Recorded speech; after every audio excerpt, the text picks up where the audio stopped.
This video is to show you how to clean the end bearings of hair and debris on an R5590 brush roll.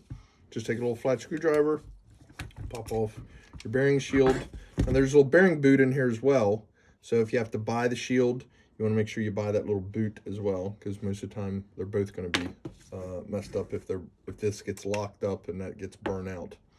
But just pop this off. Take a little flat screwdriver, pop that off. Now you can get right in here to the side of the bearing, and you can use like a little small pick, a little straight pick to get in there, or a little bent pick. You can get a little 4-pack of these at Harbor Freight for a couple dollars if you really have a serious problem with this. But just pick out the hair and debris.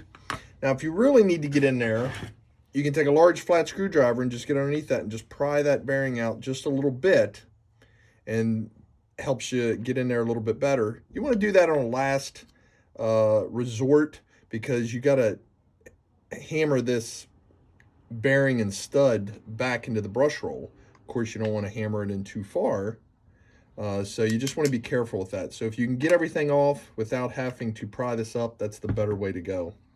But just get it all cleaned out. Make sure that spins nice and freely. Put your little cap back on, just snaps in. And then once you get those two pieces replaced, the boot and the shield just shoves right back on, and you're done. If you have any questions, let us know.